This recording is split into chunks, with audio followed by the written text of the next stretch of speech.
Hello, everyone. Hello, everyone. Welcome Greetings. back. Yay, we're here. This is Can I Just Say One Thing? Podcast. That's Demi. I'm Demi. You're Jess. I am Jess. And we're here again. And I'm really sad I know. I already know why. because we're done with the book. We're done with our best friends. I know. Well, hopefully they'll put out another book and That would be rad. I think they would. That'd be really fun. Follow up. Mm-hmm. More things we learned after writing a book. I don't know. Yeah, it was really good. But before we get into that, you had a little staycation. Oh my God, no. I was a recluse this weekend. Good. How was it? It was incredible, Aww. in a word. Yeah. Wait, where's this knitting project you're doing, this crocheting project? Do you want to see it? I do want to see it. Pause for a second. Okay. Okay, so Demi just told me don't get excited about her craft. So, okay, let's talk about this weekend first. Excuse me. Okay, so this weekend, I have made commitments with friends and people and places and things, and I have not had a weekend where I just sit at home and do nothing since February. Mm-hmm. Everyone, it is June. Mm-hmm. We're almost at the end of June. Mm-hmm. July is upon us next week. Yeah. Once you said that, too, I was like, me either. Same. Because it's all been with you. Yeah. Wait, so you needed a break from me? No. Well, no, I get it. No. Okay. Even if you did, that would not offend me ever. On Friday, 5 different groups of people texted Brett and I separately saying, come here, come here, come here, come here. And Let's you do stuck this. to your You wanna guns. go? And I, right? It or felt did you? like shit. It felt, oh yes, I did. No, it felt like shit. I was just like, but I could, like, I'll stay home on Saturday and Sunday. Like, maybe I could go out on Friday. And, like, I was literally reasoning with myself. And I was like, shut up. Shut the fuck up. Stay in your house. Leave the wallet alone. Mm-hmm. Just cool it. Turn off your phone. Also, I did a 24-hour fast on Friday. So I didn't eat anything from Thursday night till Friday night. Mm-hmm. Highly recommend. Do you want to know how I started eating again? Do you want to know what I... Oh, wait, no, I do. Can I guess? Mm-hmm. What I know what it is, though? Cafe Capriccio? No, that's a good idea. Was it home cooked? No. Okay. You don't have to name the place, but what was the food? Pizza. Yes. Okay. So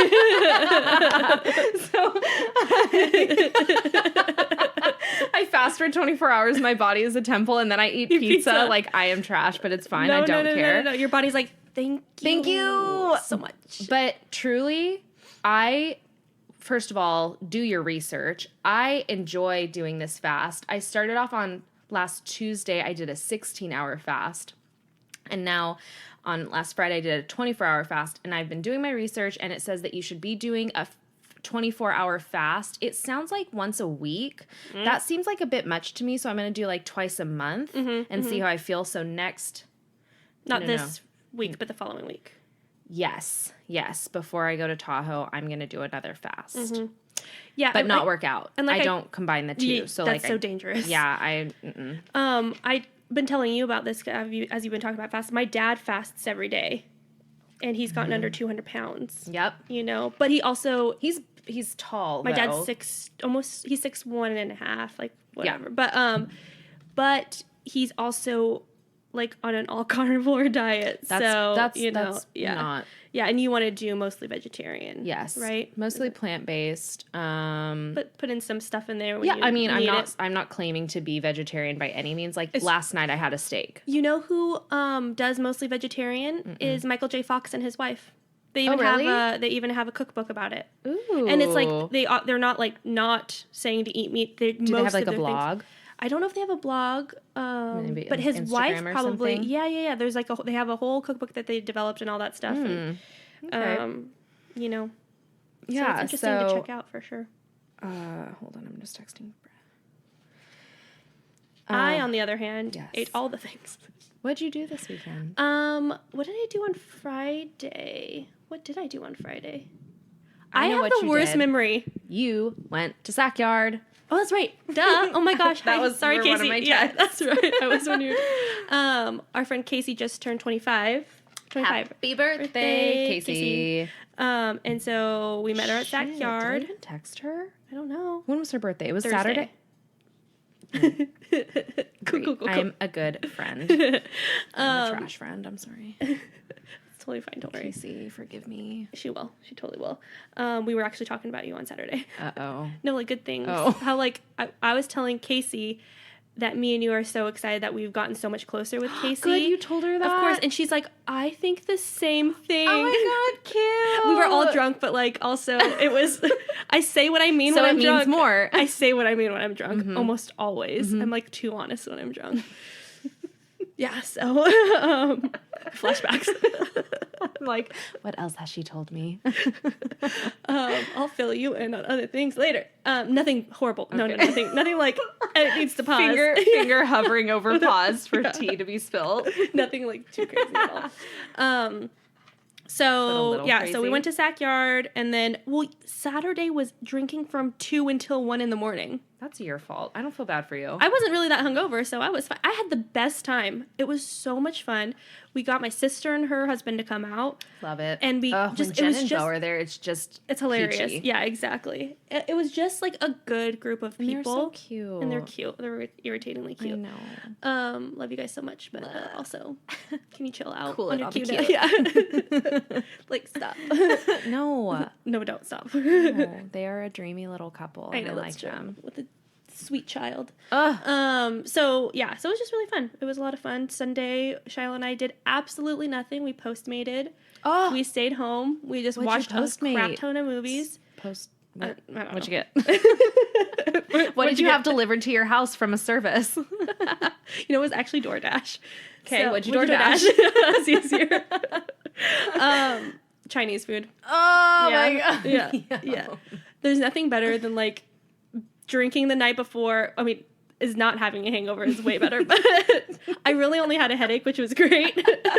And it went away after like a couple hours. It. Shiloh, on the other hand, was like hurting, but Wow. Shy. And so it was good. It was fun. It was fun. I watched that movie with she's in Jane the Virgin, but I've never watched that show. Oh, that movie Rodriguez. on Netflix? Yes. Gina Rodriguez. Brittany Snow, this one. I love Brittany Snow. Other gorgeous woman. I've never seen her before. I want to find out her name. Yes, she's gorgeous. And she's also hilarious. Really? So it's just... Was that the Lizzo movie? Yes, that's the Lizzo movie. They have this whole Lizzo scene, and it just spoke to my soul. It was perfect. It was cute. It was such a cute, fun, like... I watched it with Shiloh. And I should have watched it with girlfriends. Yeah. Was he obsessed? He loved it so much. But yeah, I want to find out her name. I'll find out. Yeah. But so that was my weekend. What'd you do on Sunday? I don't even know.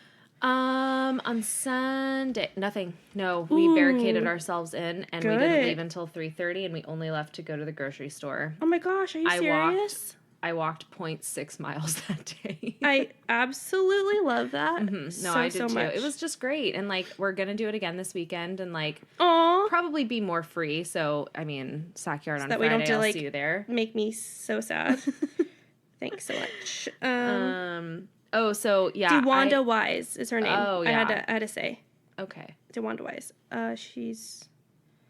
DeWanda. I want to see. She's Gotta Have It. I don't know any of her other things. She's Gotta Have It. Is another movie, I guess. Oh, I was like, is it a drug one? No, I don't know these other. I don't know these other things that she's in. Maybe she'll start taking off more. I hope so. She was really good. Anyway, sorry. So you're not planning anything this weekend?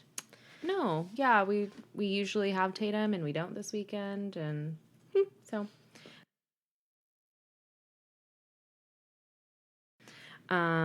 But anyway, let me tell you about my knitting. Okay. Yes. Okay. Let's go back. So all weekend, this started Thursday, I think, last week. I just got this crazy idea. I was like, I want to knit, and I've been wanting to for a couple months. Yeah. And then my best friend had a baby, and I want to knit that baby a blanket, and that baby's getting a love blanket. Yes. And so I got all my stuff from Amazon, obviously, and I've started knitting, and I knitted all weekend. It was supposed to be 30. It was supposed to be 30 inches long. Okay. Was 18 inches long. is literally like the most pointless like rectangle of yarn I've ever knitted, and then I missed. So I knitted this whole thing, and it was like pretty fat. I would say I got like 8 rows in by however long, and I missed like at the end of the blanket, I missed like 4 patches. Oh, no. So it was starting to be shaped like a triangle. So at work today, the girl who's taught me how to do this, my coworker, she knit it. She's been knitting since 8th grade. Oh my God, that's the cutest thing I've ever heard. I know. And so knitting she's or like, crocheting or both? Sorry, I'm crocheting. I keep saying knitting, but it's crocheting. But does she do both or just do just crochet? Okay, interesting. So I was like, look how much progress I've made. She's like, oh my gosh, that looks so good. And then I hand it to her, and she's like, oh, you missed some right here. And I was like, oh, that's weird. I thought that looked weird, blah, blah. And then another coworker is like, what is that? And I'm like, well, it's going to be a blanket. And they're like, that's a really small blanket. And I'm like, okay, I think I've been in denial all weekend because, like, in the light of day, that is a really small freaking blanket. I was like, this is your a friend, pot like, holder. Your coworker's, like, trying to be super nice. Like, this is so great. I'm like, should I take it apart? And they're like, yes.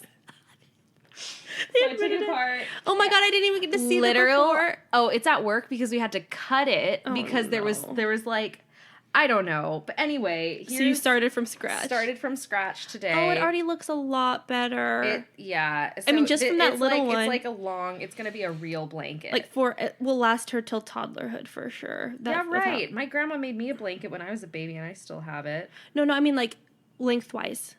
Oh, like yeah. Now that it's longer, she'll be able to, like, that would even fit Charlie's leg, like little body. Yeah. So. Yay. I would say I worked on it for probably like 5 hours this weekend. And that's it? Mm-hmm. Oh, maybe, well, if I compiled all the time, I would say longer. Yeah. It's just so relaxing. Good. It is so therapeutic. Yeah, that's how I feel about cross-stitching. Brett took a nap on Saturday, and I was like, I snuck away, and I was like, I don't want to take a nap. And I just sat I am rested.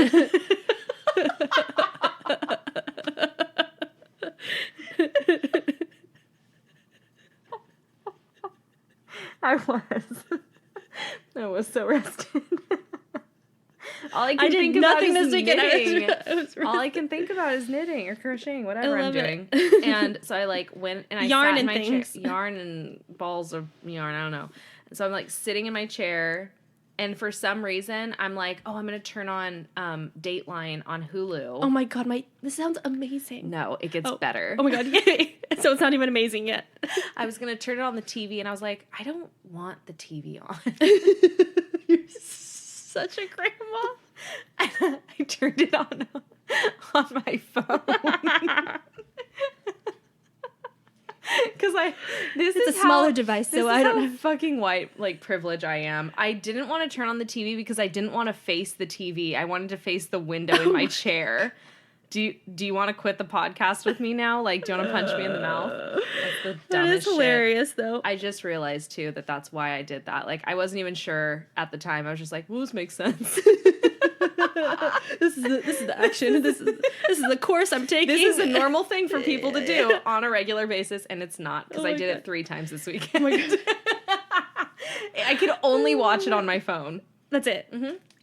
Well, also, this is gonna sound ridiculous, but something on a smaller screen seems a little less scary. It wasn't even. Oh, you know what? These stories are wild, and this one pissed me off. One of them that it took me to. I had to break it up into 2. Mm-hmm. One of the stories was about this guy who killed his wife. Asshole. Obviously. And then he had a mistress on the side, but the whole story was about this guy and how evil he was. He was a doctor and a lawyer, and turns out he forged all of the paperwork, so he wasn't actually those things. What a fuckhead. No, it gets so much worse. He raped other patients that finally came forward when he finally went to trial, and the mistress didn't I maybe the mistress was involved a little bit. Maybe she was along for the ride of yeah, I knew he was going to kill her, but I didn't do anything about it. The title of the episode is The Perfect Nanny, when it had nothing to do with her. That's ridiculous. It was so stupid. I was like... Also, make it about the fucker that did all this. It's the doctor. Yeah. Fake doctor. It was not about her at all. And she's a sociopath. She is out of her mind. They interviewed her. They both are horrible. I mean, he's the worst of the worst, but they're like the worst together, and they like thrive in each other's craziness. Bonnie and Clyde type shit. Oh my God. It was toxic, and I hated it. And I was especially mad that Dateline would be so obtuse as to put the perfect nanny when it had nothing to do with her. That really makes me mad. Me too. Because we get into this in the book. Yes. Wow, what a segue. Take it away. That was awesome, though, because we talk about... I mean, we'll get there, but it's just... Is it bad? Do you care that I'm knitting? Because I just... As long as you can hold a conversation, I don't give a fuck. I can. Do you want to face the window?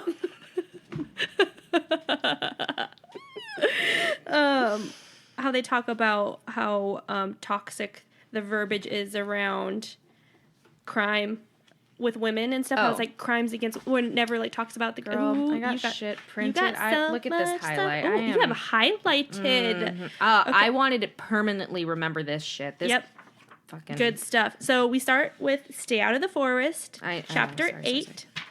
Wait, chapter 7. Chapter 7. Yeah, I was just like... kidding. No. Just kidding. Can't remember what happens in chapter 7, though, because I read it like 2 weeks ago, because I went too far.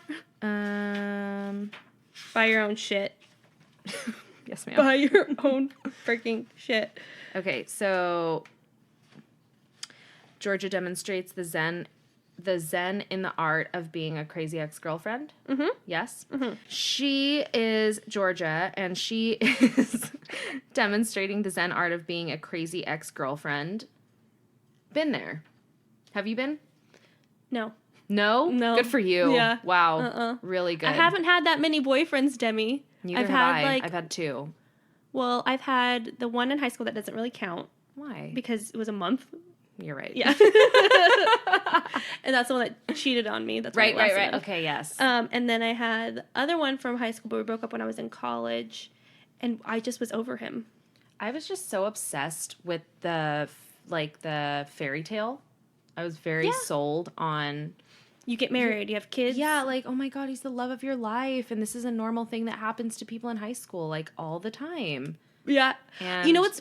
no. I'm laughing because, like... No, please laugh. It's pathetic. Because it's crazy, but then I'm thinking about it. I'm like, wait, no, I totally thought that with my boyfriend from high school. Like, for sure. Young girls like, and oh boys, my God, I'm sure. I'm going to be the one that has a high school sweetheart. Yes. You know? Yes, I was the chosen one to have a high school sweetheart because we were perfect together. We'd been together for 2 years. We were in love. That's literally how long we were together, 2 years. Yeah. Like 2.5 or something like that. Yeah. And we broke up twice in between then. I was like, and we're still meant to be. Yeah, like, that's the thing. I don't know about, like, I like how she goes into how she talks about it's like literal physical pain. Mm-hmm. Very real. But then she's talking about the guy she dumped. The guy that she dumped was Chris, who I mentioned in Send Him Back. We'd met in rehab. He had basked for a year and a half in all the boyfriend-girlfriend goodness that I had always fantasized about, which is exactly that. When you're teens and you're hormonal. Oh my God, it's so much fun. And you're watching all the rom-coms and you're like, this is us. We are perfect. Mm-hmm. And then it's not anymore. Yep. And you don't have the tools or like the capacity to think like, this is my next logical step. Obviously, we were not going to stay together. Of course, yeah. So, in hindsight, you know how ridiculous it was that you were thinking that, but it is fun in the moment, right? For sure. Yeah. We've all been there. A lot of us have been there, I guess. So then she says she decided to create her breakup model in which I act the way that I wished the guys who had broke my heart had. And I love that. That is so profound and goes so much farther than just relationships with like sexual relationships. It's that should be applied to everybody at all times. Right. And I really appreciated her like thinking that way, and that's such a good thing to like put out to all of us, because for me, like, I feel generally the same way. Maybe I don't act on it sometimes, but it's good to just keep that in mind. What did she even say?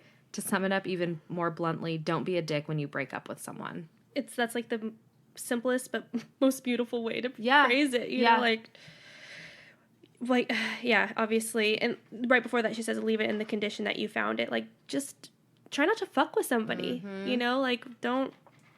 That's why it's so hard for me, like, to understand compulsive cheaters and liars and abusers and things like that. It's like, how do you look at someone and do that to them? Right. Oh my God. Big Little Lies. Perfect example. Yes. Did you watch last night? Of course I did. Oh my God. Okay, let's bring it in because I'm ready. Are you ready to unpack this? It's one of the best shows ever. Why? God, I know that you watched it because we texted about it. I'm sorry. And okay. Benny. Yeah. Okay.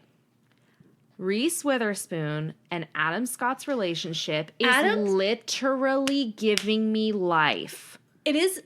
Adam Scott needs to win all the awards. All of them. Everybody's a great actor in that. Oh my God. He's making me feel every feeling. I feel like I cheated on him. I feel guilt.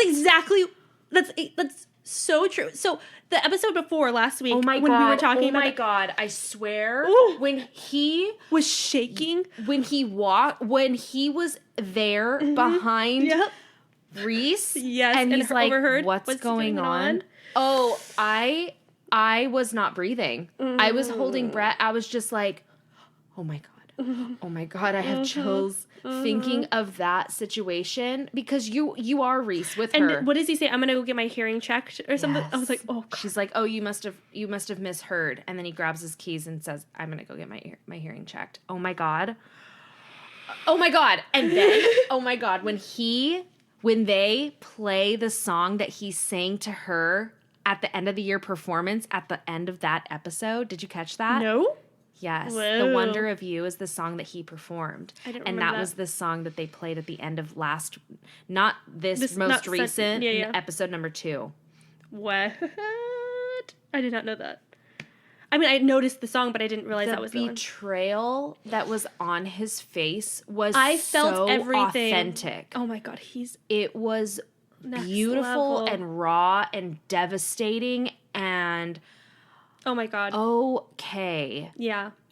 I just needed to get out like how incredibly impactful that acting was. This show really does impact, and we talked about it before the season came out, like ages ago, how this woman that I run with during like certain seasons, she says she works with battered women, and she uses to train people on like what women are going through. She uses Big Little Lies as a training tool. She says it's the most authentic show that shows what that represents like Alex Skarsgård and Nicole. Yes.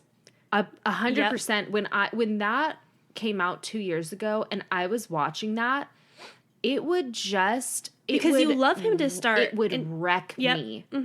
Watching that betrayal and watching the abuse. And it's so crazy because like in that show, there's no music. There's music in between the scenes. Great music too, like the gosh. The music, the soundtrack. I still listen to that soundtrack like every day. It's so That's good. a lie, not every day, but mostly. But also that type of music all the time. You know. But yeah, you're right. Like when that intense stuff is happening, when it's all happening, and I appreciate that they show everything. They show him throwing her across the room. Not that I want to see that. And the best thing too is that he's the one that suggests. Oh no. I guess Nicole technically like starts off the conversation. Let's go back to therapy, but he seems very open to it. Oh yeah, I do. I want to be better. It's his idea. Yeah. I want to be better. I love you, Sparkles. Yeah, I know. And it's just, how are you this person? How are you split like that? I will never understand. But okay, circling back to treating people the way that you want to be treated, like Georgia is saying. Right. Because I wanted to bring up Adam Scott and Reese Witherspoon in therapy together. Yeah. And the therapist is going for it. She no holding back with her. And oh my God, living for this therapist. She's not attacking, but like being very blunt with Reese, and is like, why do you think you did this? You betrayed him. Why did you betray him? And then she turns to Adam Scott and she's like, what did you do to make her get to this place? And he's like, what the fuck? Like, I got cheated on. I did nothing wrong. And she's like, not letting him off the hook. And she's like, just because you didn't physically cheat on someone, you made her feel like she could or had to go out. Right. And needed something from somebody else that you weren't providing, because you literally call yourself Steady Eddie. She threw it right back in his face. You cannot be complacent in a relationship. You have to constantly work and strive. And like, obviously, as viewers, and you're watching that show and you're seeing the love that he has for her, he adores her. Right.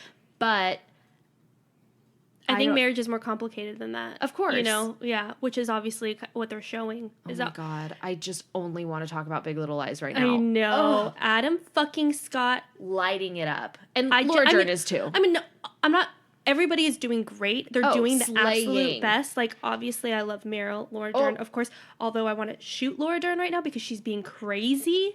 I don't want to shoot her. That's not true. But like, I appreciate her crazy. No. Yes. Ew. Absolutely, I do. No. Yes, I do. To her husband, maybe, but not to the school about all that other stuff. How she's treating those people that have to care about all those children, and she's constantly. I think she has a point. But to that level, 7-year-olds. Okay, but you have to also think about what they went through last year, what she went through last year. Oh, with the bullying and whatever. Yeah. So I'm not a mom. I'm not saying as a mom, but like from her point as a mom, like and she's just kind of a rich bitch anyway. Totally. And that's like, why I can't stand that part of her. Well, she is totally owning up to it too, because she's like, I came from nothing and I built myself, and my shit husband. She needs to go off on him always, because he's an asshole. Yeah, he is such a douchebag. Yeah. But I liked him kind of, and then when he like threatened Shailene and Reese, I was just like, oh, goodbye. Like, I also haven't rewatched season 1, so like, I've watched it 4 times. Okay. Love it. I have a problem. It is okay. You like good acting, and like, I like good acting, and I love Monterey. Like, also, what else do I need in life? That's it. And it's also very strong female cast. Hello. Shailene is doing nothing for me. I'm just going to say it, and I'm going to leave it there. Yeah. Sorry, Casey. Okay, this book that we're reading. Yeah. Yes. Okay. You know what? Don't be a fucking dick if you break up with somebody. Just don't. And don't cheat on them. Don't cheat. But also, like, if they break up with you, don't become vindictive. This is obviously easier said than done, of course. But it's just like, as hard as it is to let it go, and I haven't had that many breakups, obviously, you know, but it's just, I think because I just am not that type of person, right. So I can't really put myself in the shoes of like being this person that might want to take it out on somebody else. Yeah. I'm getting into that point of my life where if something happens, letting it go. You know? Move on. Yeah. You can't Easier live said there. than done again. But yeah. Well, no, just don't be a dick. I don't think so. I don't think it is easier said than done. I mean, the fact that you recognize that in yourself, you're doing it. Right. So. Totally. Okay. So. She talks about LA road rage a lot, which can't relate. You can't relate to road rage? LA road rage? No. Growing up in San Diego, 100% can relate. Oh? No. I'm like really mad right now thinking about it. Yeah, just because... Okay, I will have to say this. I can't stand driving in Sacramento more than I can't stand driving in San Diego. I hate Sacramento drivers. They're the worst. They're truly the worst. They don't know how to fucking merge, okay? Well, they don't know how to merge. They don't know how, they don't know how to go the speed limit on the freeway. No, and all stoplights are suggestions. I can't tell you how many times I've almost been hit when I have a green light and I go and somebody runs it literally 5 seconds after they've been red. Right. Which 5 seconds doesn't sound like a lot. But no, it sounds like a lot when it's red. You get yellow, so you clearly have a warning. So I've learned to pause. Yeah, oh, absolutely. The one thing I don't like about San Diego, though, is this just constantly like gridlocked, you know, which is why I could totally get the LA. Right. And like even having to go to LA, like to fly out and stuff like that. It's horrible. Ugh. That's one thing I am thankful for Sacramento, even though the drivers suck, is that I'm really not in traffic more than 20 minutes. Yeah. I hate commuting. I hate that I even have to be 10 minutes in traffic to get to work. It makes me so mad. That's how much I hate it. Wow. There's too much construction going on here. There's a lot happening in this episode. Maybe it's rage. PMSing. Oh, yeah. Yeah. Chocolate. Okay, so she meets this guy that works on Melrose Avenue, right? Is it Melrose Avenue? Yes. I hate this person so much. Jet Rag.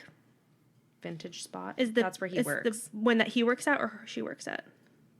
He works there because she was on her lunch break and she was walking by and she saw a Vespa parked out front and she was admiring the art or scenery or whatever. As soon as I walked into Jet Rag, I saw Aiden. So he was just basically this fuckboy. Truly, a 90s fuckboy. Yeah, and she kind of liked him for his Vespa, which... Yeah. Do your thing, girl. Yeah. They dated. Didn't she say he was like kind of boring when she finally got to know him? Super boring. Yeah. Sounds about right. Yeah. And then a few months later, he dumps her, calls her, says, "Hey, so here's the thing: is I have a girlfriend." That's right. And can't see you anymore. Bye. Having a hard time juggling two people. Ugh. So that's gross.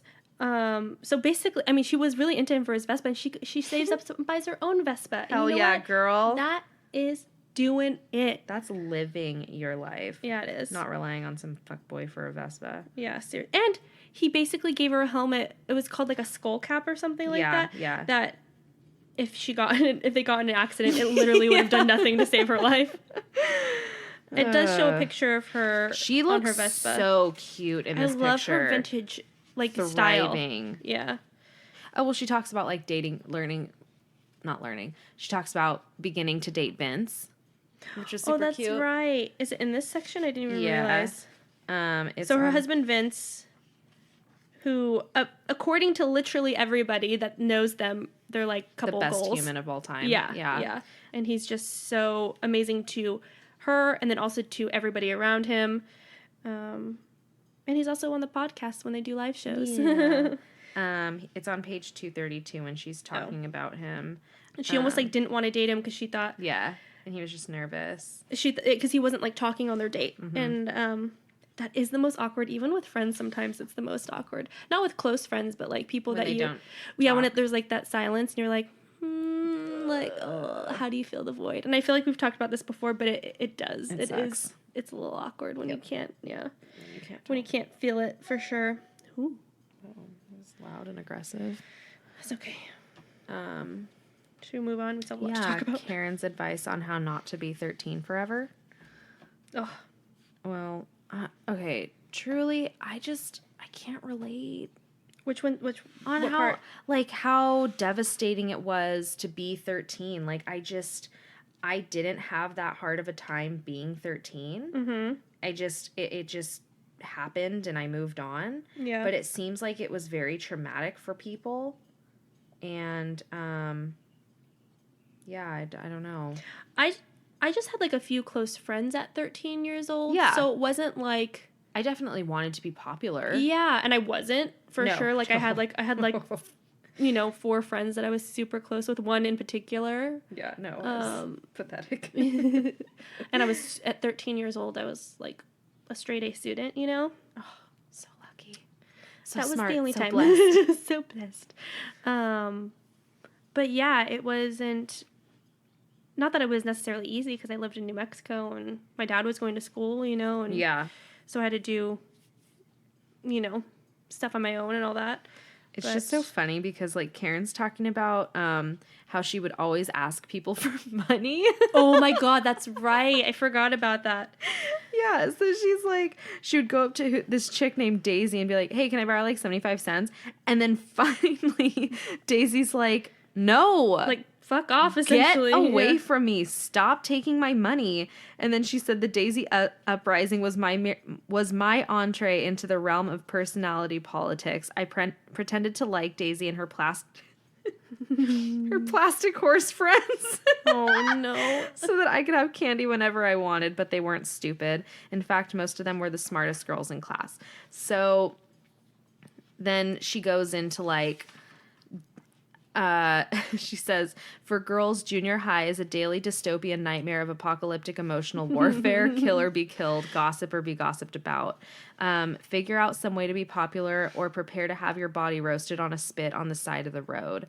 I guess to some extent I could see that. Mm-hmm. And like, I wanted to be popular so badly, but like didn't know how and just did not have the resources. Like, didn't ever shop at Hollister or Abercrombie. Yeah. My parents were like, you're going to grow out of that like tomorrow. So absolutely not. I was already entering my like emo goth phase. Hell yeah. I wasn't quite, I was trying to get there. I was trying to get there. It wasn't happening at the rate I wanted. I did have Janko jeans at 13 though. Did you really? Sure did. Got them from Hot Topic. Oh my God. On sale. I didn't even know those words. Our trends were, I guess the one stylish thing I did have was a baby blue, like, quarter zip windbreaker thing. Cute. And it had a front zipper pocket. I know exactly. Don't know why that was popular, but it was. You know, kids so I go through had crazy one things. and I thought I was cool. And then I also had baby fat? No. Yes. Fat Farms. Fat Farm shoes. Yeah, baby fat. I did also have baby fat, but that was just because you were on baby. my body. You were 13. Yes. And that's cute. Fat Farms. They were also baby blue. I don't even like blue. I just had a memory. Yeah. So with the Janko jeans, they were mainly black, but they had like accents of pink because I was very into pink and black. Yes. Oh, duh. Checkered Vans. Are you kidding? Yeah, of course. Yes. That was later on though. Yes. Guess what I wore my black and lightly pink Janko jeans with? What shirt I wore it with? You won't even get it. Did it say Sweet Baby Angel? Because that's what I'm picturing. What? I had no. a pink shirt that matched the pink on the pants. Good. But it was of olive oil from the Popeye. Popeye? I thought it was so cool. You are so metal. I thought it was so cool because it matched. Oh my God. Oh, it's so bad.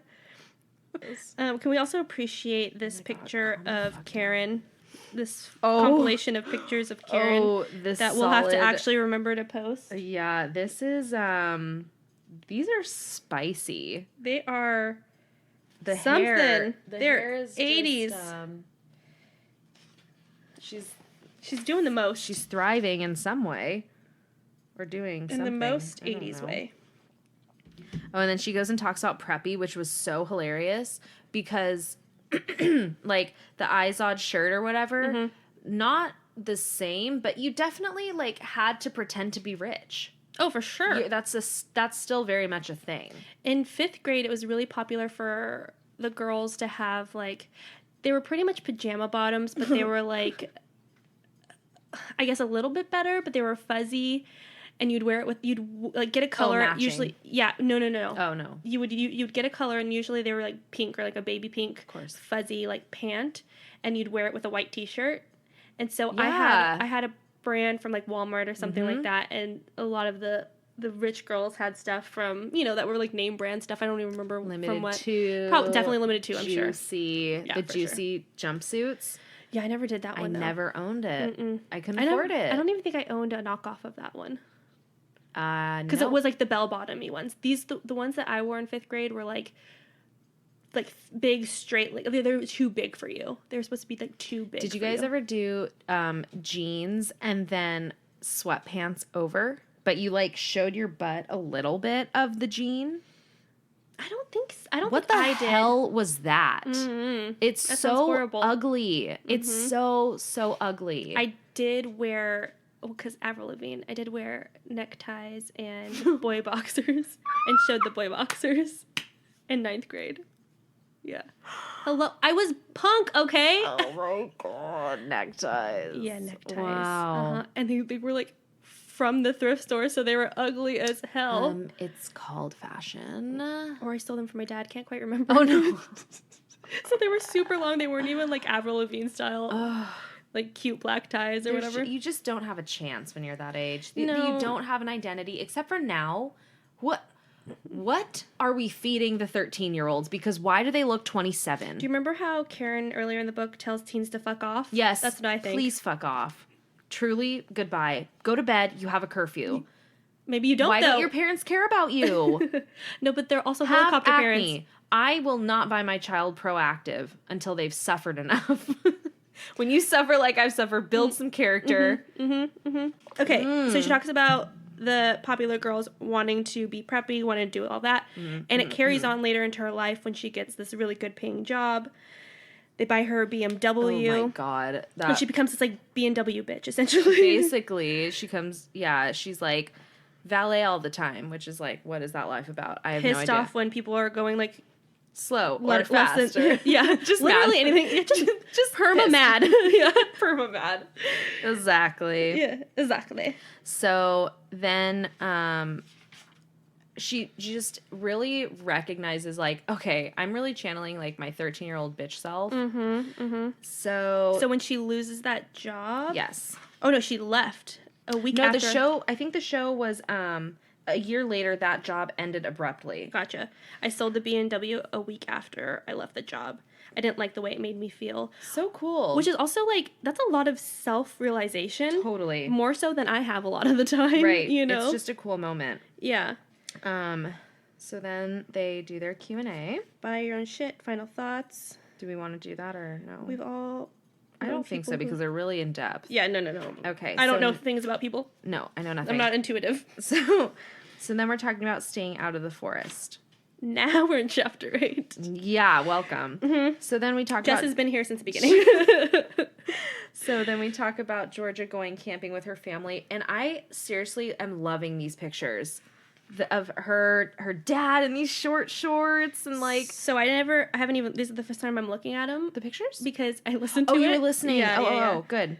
Because I wasn't sure if I was going to get through it today. One of the things I loved about this is she's talking about when her dad would take the 3 siblings out for this, summer camp trip that they always go on.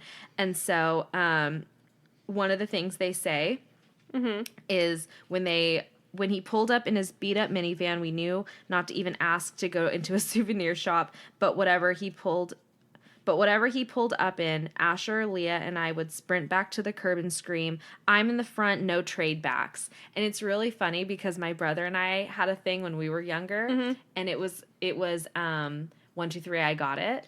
Oh, cute. And so we would always go, like, we'd be flipping through, like, magazines, and we had a dog book that had every breed of dog with pictures. I want to know every breed of dog. I'll bring the book. Thank you. And so we were flipping through, and we'd always go, 1, 2, 3, I got it. 1, 2, 3, I got it. Like, just as fast as we could. And then we just started doing it to literally all everything. the time. Also for, like, shotgun, too? For, like, getting in the front seat? We were too young for front seat, but my brother and I were really big on sitting behind our mom in the car. And was she the driver or the passenger? Driver, when she would pick us up from school. And it was like, who would get to sit behind mom? Because it was really important to sit behind her. Also, the driver is usually the most protected part of the car because they brace for themselves. So it's safer to sit on the driver's side of the car. We did not care about that. We only wanted to be as close as possible to mom. Mom, love me more than my brother. And then it got so bad that my mom was like, well, whoever sits in the other seat, I can turn and look at them and say hi. Mom. You're pathetic. I love that, though. That's so sweet. You loved your mommy so much. Still do. Still. Obviously. Mom. Obviously. I sit in the back. I sit behind you, always. In my heart. In everyday situations. Oh my god, but look at how cute these pictures super are. Cute. Like, Georgia is the cutest. This one is like the ultimate camp. Oh, for sure. Picture with the 3 of them with their arms all around each other. Gosh, I love siblings. They're so adorable. And then when she gets her heart broken by asking for her dad's famous barbecue chicken recipe. So her dad reads it in the audiobook. Yeah, her dad reads it out loud. Stop it, yeah, that is the cutest. Super, super cute. Camping, this whole camping chapter resonates a lot with me because George's life resonates a lot more with me. Obviously, not the drug addiction and all that stuff like that. Weird, right? Doesn't everybody have a drug addiction at 13? Yes. But, you know, like, Dolores' family, obviously, you know, parents are dating. And then also this whole camping thing, that's literally what my family did, because that's always what we did. That's what my family did, like my parents' family did with them growing up. So it just carried on. And now my sisters do that with their kids, you know? So it's just something that's special. Really cute and sweet. And we've never lost anybody like Georgia's family. Oh my lost gosh, her little brother. Lost the brother, and the brother's like, hours. I'm back. Like, what's the deal? Yeah, he probably was so scared. I wonder if he would admit that now. Oh, probably. But I'm like, why was the dad like, all right, let's go to bed? I'm sure he's probably like strategizing, like, who do I have to? Who do I call? Yeah, I can't leave these kids to also go can't find leave a kid. Yeah, exactly. Yeah. Yeah. And then it's just funny how Georgia is really young when that's happening, but is aware of unsolved mysteries and like thinking of those things. But it's like, same. Yeah. That was me. Absolutely. All the time. I always thought I was going to get murdered.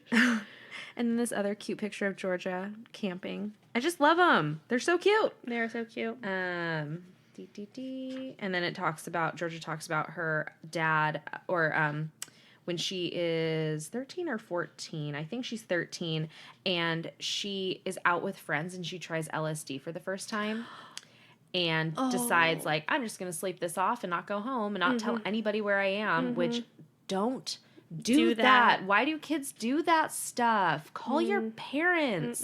But anyway, she doesn't, and calls from a payphone the next day, and her mom is pissed off, and her dad, or then her brother confronts her. Her brother normally, like, is always in her corner, even though they kind of, like, love-hate each other, you know, just like siblings do. Yeah, or just they don't question the bad like, behavior. Whatever, it's just like, you know? we do that. Yeah, exactly. But this struck a chord. Yeah, and Asher, her brother, was just like, hey, Dad was crying and sobbing. Thought that you were dead. And that made her, like, wake up and realize. Also, she was 14 and doing LSD. Like, how crazy is that? Yeah, so... Not that my dad has ever had to deal with me doing LSD, but I just have a vivid memory of my dad crying. And I think I've told you about it because I told him I hated him. Oh. Yeah, and so, like, I think about that, too, and I'm like, oh, God. Like, it's so hard and to like see. you don't. Yeah, of course not. When your brain is fully developed and you can like think about that. Yeah, and like, I definitely didn't even then, of course. Like, even in that moment, I didn't. I just wanted to say something hurtful. You just wanted to be mean. But that's what I mean by being developed. It's like, now you wouldn't do that just to be mean. Yeah. So. I don't know. Try me. No, just kidding. Dad. I love you so much. I'm so sorry. And then it's Karen's lessons from listeners and Canadian aldermen, which I don't know what an alderman is. I don't know either, and I wanted to look it up. Whoops. I'm going to look it up. Okay, we found it. Alderman, an elected member of a municipal council. Okay. A noble serving the that makes sense now. Listeners and Canadian aldermen. The Canadian, when she's talking about Paul Bernardo and Carla Homolka. Right. Okay, so I really want to get right into that because she's talking about a advice columnist that she would read about when she was younger, and like I did too. I read Dear Abby and the horoscopes. This one's Eloise. Yes. And so she reads those, and then I don't really know how the segue goes, but she just dives right into Oh, well, I guess where the segue comes from is her talking about My Favorite Murder podcast in the beginning and how they weren't intentionally victim blaming and outright saying like the victim was stupid, they should have done this differently. Right. It's like the subtle things that they just didn't realize. And that's what I kind of worry about. Even when we talk, I'm just like, what did we say anything that was right? You know, and it's just you have to constantly you have to apologize when you slip up and acknowledge which is exactly what they do. They acknowledge it every single time they slip up. Yep. Which is, you know, what we'll do. And it's brave, yeah. So it says when we were asked to listen to our own advice from the point of view of an assault survivor, we suddenly saw how our offhanded quote fixes like never get into a car with someone you just met were tinged with the invisible final clause, but since you did, you're to blame for whatever happens. We never thought of it that way, and the idea that anyone thought we did really sucked. And then that's when she starts talking about Paul Bernardo and his wife, Carla Homolka, the husband and wife killers, the Ken and Barbie killers, who are just absolutely disgusting. Like some of the worst. The worst of the worst. Like they kidnapped or they raped and killed Carla's own sister because Paul wanted her to. And it's just, it's terrible and tragic. And so then Karen goes into the police finally held a press conference. Oof. The message the local constable had for the women of Toronto was surprisingly callous. He actually said out loud and for the record, quote, "Don't expect people to watch out for you if you happen to come back at 1 a.m. in the morning off the bus. It would be nice to think that you can go anywhere you like nowadays, but don't put yourself in a vulnerable position." Yeah. Mm-hmm. Mm-hmm. So it's just very white male word? Privilege. Yeah, but like even more so, it's just simplifying the situation. That's not it's outright victim blaming. Absolutely. That's all it is. Yeah. It's all it's saying is you should know be out. You should know as a woman that you don't have the right as a man to be out at night. And if something does happen to you, that is your fault. You shouldn't have done that to yourself. Right. It's so alarming because even still, like, we know this, you and I know this, people that listen to My Favorite Murder know this. A lot of people are aware of that type of victim blaming and the verbiage to use and just to really figure out your thoughts. And like, she has a point when she says like, I'm sure this police force is so frustrated and they're coming up with nothing and they're trying to find these people who are attacking these women and they must be working so hard. But get that point across. Say how frustrated you are. Don't say that women need a curfew. Yeah, exactly, which is what they try to set, right? Yep, they tried to. And it's just like she goes in from there talking about some of the other stuff that's said about women. Do you remember where that is? I didn't highlight it, obviously. Which one? When she talks about like how a lot of words are wrapped around victim blaming or blaming women. Do you know what I'm talking about? When it says like women like abuse against women, crime is against women, or something like that. Oh, that's a quote that I want to read at the very end. Perfect. Okay. But something that I have all these parts highlighted. I didn't even want them as notes because they stand alone so perfectly. Karen said it well. So they're talking about Paul Bernardo still, and she said, "Had a woman using the pool in her own apartment." No, I don't want to read that. Oh, so basically, Karen finds out about the woman who was swimming laps in her apartment's pool, and a man suddenly appeared and was literally walking back and forth with her as she's swimming these laps, and she was very alarmed and couldn't get out of the pool. And then families came into the pool at that exact time, and she was able to get away and go back to her apartment. Yes. And she sketched his face. Because she was an artist, and that's amazing that she had that talent. The luck that she happened to be an artist. Like, incredible. And also thank goodness, like, it could have ended so badly on so many levels. Anything could have gone wrong in that situation because of the fucking asshole. Yes. And so, had a woman using the pool in her own apartment building put herself in a vulnerable position by swimming in the same spot a serial rapist somehow had access to? Were her expectations of safety unreasonable? Was she any more or less innocent than the Scarborough rapist victims because she wasn't on a bus at 1 a.m. in the morning? It's a trick. None of these questions matter. And this is the part that I highlighted. Focusing on why women have the gall to walk around in public asking for it all day long is something small minds do when finding a violent psychopath is proving difficult. So it's easier to go that way of, well, what were they doing out at 1 a.m.? Well, it's none of your business. I'm a person and the bus is running and I have a job to go to and come back from. Or I was actually out doing something. Or maybe I was out at a club and partying with my friends and I didn't want to drink and drive. It's whatever I want to do. I shouldn't have to worry about being raped or murdered. Yes. Because I'm a person. And then the Toronto bus people, I don't know, bus line, they said, okay, well, we're going to do these stops where you can let your driver know where you need to stop in order to get closer to your house to feel safe. Right. And that's basically saying, we will work harder to protect you because you deserve to be safe. Exactly. That's the bottom line. That's the same. Yep. I think that's what the police had in their hearts, but couldn't convey that. Well, that's what she even... Imagine if the alderman had just said it. Yeah. Said that instead. Yes. From the beginning, instead of saying, like, don't stay out at 1 in the morning. It smells so good. Chicken. Ooh, he's cooking. And this part, I'm sorry, I'm like really...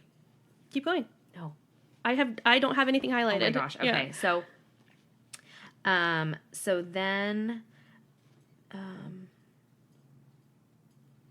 oh, well, this was interesting. The victim's right advocate they were talking about? No, not yet. Okay. The, how they're talking about, Karen says, I remember as a kid, there was a story on the news about some old judge who decided to free an accused rapist because he decided the victim's clothing was too revealing.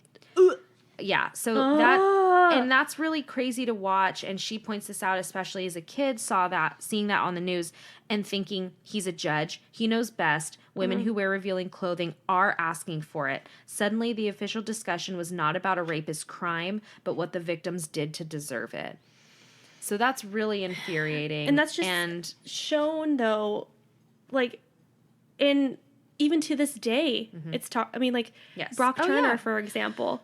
I know I shouldn't bring him up because then we're going to go off on a huge tangent. But we don't need to because we did it. But yeah, but truly, countless situations. Recently, a 23-year-old was released after committing sexual crimes. Yes. This one is a former prep school student. Owen Labrie was released from jail for good behavior in his sexual assault case. The St. John's prep school student who was convicted of sexually assaulting a 15-year-old classmate has been released from jail months early. Labrie, now 23, was found guilty of several misdemeanor sexual assault charges. However, he was acquitted of all 3 most serious felony charges in a case that thrust the revered prep school into the national conversation about sexual assault on campuses. He's a white dude. It just, like, regardless of the color, like, when these things happen to women, all I hear is that women don't matter. Of course. Yeah. We don't care what you suffer through. We don't care that you're scared. We're not going to change anything on our end. And we're not going to make people suffer and pay for what their actions were. So instead of releasing prisoners from a sentence from years and years ago where they got, caught selling weed or caught smoking weed, and it was nothing. And now it's legal. And we're keeping them in jail because it's a for-profit prison. We're just going to let rapists and those and pedophiles go.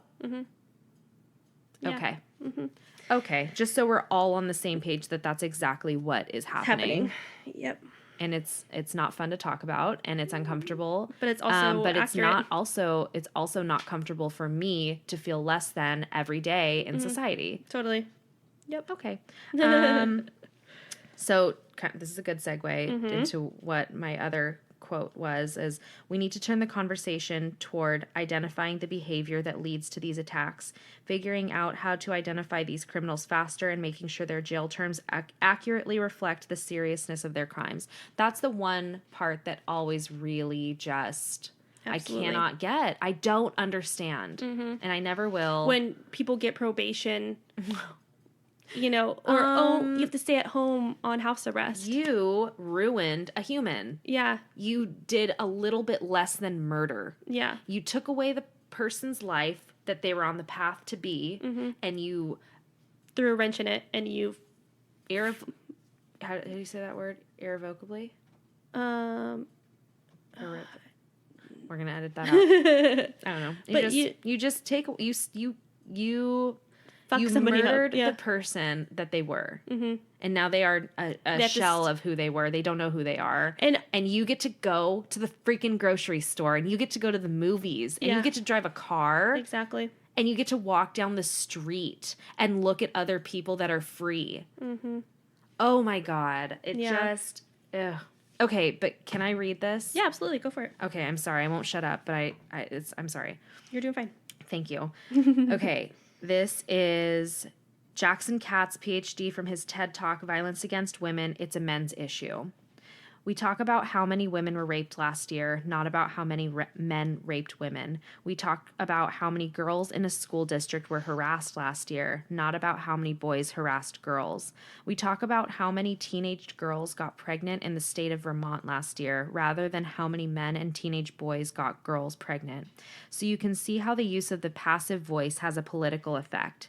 It shifts the focus off men and boys and onto girls and women. Even the term violence against women is problematic.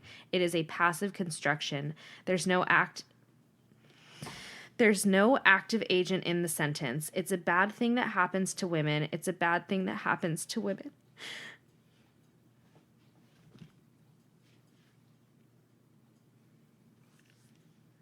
This girl.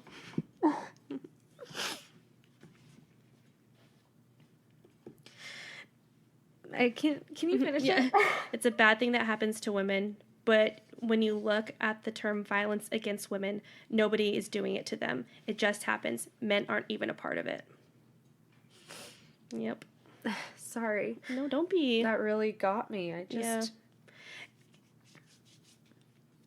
And it's important that he said that, obviously. You know, like, it's somebody that's owning up on behalf of men. You know, and it's I wish people would just stop pretending like everything is so much better. Mm-hmm. It's progress. It's not better. Right. Exactly. You have to constantly work at it. You know what I mean? And if you are a man and you're saying, but it's better, first of all, you're Fuck wrong. off. And second of all, I'll tell you when it's better. Join us. It has to be a constant conversation. And it's just, it goes so deep on so many levels. It's like, we're privileged white women, you know, mm-hmm. who are 100%, who absolutely have had people catcall us. We've had people be aggressive towards us. We can't account for people. I've had friends that have been raped. Exactly. I've had friends that have mm-hmm. been sexually assaulted. Yep. Just because it hasn't happened to me doesn't mean I'm not also affected. 100%. I'm not saying that I suffer of course compared to them at all, mm-hmm. not even close. Yeah. But it's still something that I have to be aware of, yes. and I have to pay attention every mm-hmm. time I step out of my house. Because unfortunately, sometimes it could happen inside my house. Yeah, all the time. Actually, the problem is that it could happen to us mm-hmm. at any moment mm-hmm. because we are conditioned to be afraid of for our lives. Yep. All the time. Yep. This quote also reminded me of another TED Talk that I've listened to, and it's actually a quote in Beyonce's song Flawless. Ooh, Beyonce. And it's Chimamanda Ngozi Adichie. It's just a quote, but it's mm-hmm. the quote from the song. Mm-hmm. And she says, we teach girls to shrink themselves, to make themselves smaller. We say to girls, you can have ambition, but not too much. I can't. You can have ambition, but not too much. You should aim to be successful, but not too successful. Otherwise, you will threaten the man. Because I am female, I am expected to aspire to marriage. I am expected to make my life's choices, always keeping in mind that marriage is the most important. Now, marriage can be a source of joy and love and mutual support. But why do we teach to aspire marriage? Why do we teach girls to aspire to marriage, but we don't teach boys the same? We raise girls to see each other as competitors, not for jobs or for accomplishments, which I think can be a good thing, but for the attention of men. We teach girls that they cannot be sexual beings in the way that boys are. Feminist. The person who believes in the social, political, and economic equality of the sexes. Mm-hmm. I'm very emotional. You should be, you know. It's just you obviously know, but I feel so passionate about it, and I want this conversation to keep going and not stop and ever. Karen and Joy. They just make it a constant conversation. Mm-hmm. And it's that's what we have to do. And it makes it my normal. Mm-hmm. So if we keep talking about it and we spread it and everybody mm-hmm. else is talking about it and we're just acknowledging our wrongs and learning from it and moving past it, like, why is it bad? Right. Why is it bad to be aware of these things? It's like, not when people, at all. Like what I mean is, like, when people say it's not a problem anymore. Or it's like, Or a lot of the times it's like, this is like too much to talk about. Right. You know, it's like, well, let's not talk about this now. It's like, yeah, but we should. It is a lot to talk about. That's why we need to talk about it. Yeah, exactly. Yeah. And why everybody, every person, whoever you are, needs to talk about it. It needs to be a human issue. Male, female. Gender non-specific. Yeah. I mean, doesn't matter. Yeah. Wow, that was a lot for me. Oh my God, that song that you sent me of the trans man. Mm-hmm. Oh, one of the most powerful songs. Truly beautiful. So Demi sent me do you remember what his name is? Mm-hmm. She was born female, obviously transitioning to male, you know, and she is a artist, a singer. Let me say this. He has been on, edit some of that shit out. That was horrible. I stumbled on everything. Anyway. Erase Me by Quinn Christopherson. And it is a brilliant and it's song. Basically about how, because he started off female, he was cultured to be, you know, a submissive woman, and when he transitions, he's gained all this privilege, and he's white, privilege and power, and he's doesn't know how to handle it. Yeah, doesn't know how to deal with it, doesn't like it, but it's such a beautiful song. Yes. His voice is mesmerizing. It gave me goosebumps. I know. You should watch his Tiny Desk. Yeah. I will. Oh, it's so good. Yeah. Yeah. Okay. We should post that. That's a great song. It's a great song. Should we say fucking hooray? Yeah. The end. We're at the end of the book. The last little section. Finishing up, and then we talk about this is Georgia and talking about how they met, how Karen and Georgia met, and the one thing that stood out to me the most, and like if you're listening to this and you know My Favorite Murder, like I don't think we need to recap how they met. Like it's a beautiful story, and I'm so happy that they did meet, but like we don't need to go over like the dinner party and blah blah blah, and like, but one of my favorite they met, they fell in love, they made a podcast. You're welcome. Yes, that's exactly right. So Georgia is talking about the podcast, and she quotes her grandma again, saying, "Bigger dummies than you. I've always had the question, why not me too?" So it was in that spirit that I asked Karen if she wanted to start a true crime comedy podcast. Why the hell not us too? Yep. Why not us too? Why not us too? Yes. Queen. Yes. We are queens. So then they talk about Michelle McNamara too. Yes. And her brilliant writing, and like, yeah. Just, it's good. They're just so great. And I love that they ended it, stay sexy and don't get murdered. Yes. Elvis want a cookie. Elvis want a cookie. Yep. All right. And we are done. We're done. Oh, good job, ladies. Thanks. Keep doing you. Thanks, gals. Thanks for the community you've created, for sure. Oh, absolutely. Abso-freaking-lutely. So should we talk about what we're doing next month? Yes, please. So there's 5 Wednesdays next month. So we are going to be doing The Sun and Her Flowers by Rupi Kaur. Rupi Kaur. I never knew how to say her name. Kaur. I don't know. But so it's basically that short stories. It's poetry. Poetry. A lot of and short stories for sure. We're doing it differently. Yeah, so she's known for Honey and Milk. Mm-hmm. Milk and Honey. Milk and Honey. That's what you said. Same. No, it's not. Milk and Honey? Mm-hmm. Okay, I already forgot. Yes. You know. Whenever we laugh. I know. It spikes. But this is her newer book collection, I guess. Mm-hmm. And so the 5 parts are wilting, falling, rooting, rising, blooming. So for, the whole month of July, we'll be reading this. And so for next week, we'll be reading the section called Wilting. So, okay. Yeah, I'm excited. Stuff. Yeah. And we'll have some other stuff, some other fun stuff in store. Some other things. Yeah. So thanks for joining us. Thank you, guys. I'm so sorry that I got so emotional. Don't be. No, that was like really. I'm sorry. We talked about a lot of deep shit. I know. Yeah. It's true. And again, that was intense. Like we've been saying this whole time, we have to talk about it. We do. It's incredibly important. Yeah. And I feel like we're keeping kind of on theme. I think so. With like empowering what women go through. And if you have a favorite Milk and Honey, share that too. Yeah, that's for sure. I have so many. Yeah. The whole book. I have like the whole book. Yeah. I've read like a couple of her poems. I haven't read I think when I started reading, I was like screenshotting basically everyone. That's literally what you were doing. Yeah. So I pretty much read the whole book. Yes. She's brilliant, and I'm really excited to like dig into it and like sink my teeth into it. Yeah. And we can talk about like which ones our faves are. Which I'm guessing they'll probably be all of them. But whatever. All right. Well, have a great week, and email us. Follow us on Instagram. Can it just do one thing? Rate, subscribe. Tell your friends, please. Yeah. We want to hear from you. So, like, I don't know. Yeah. Slide in those DMs. Yes. Okay? Love always. Bye.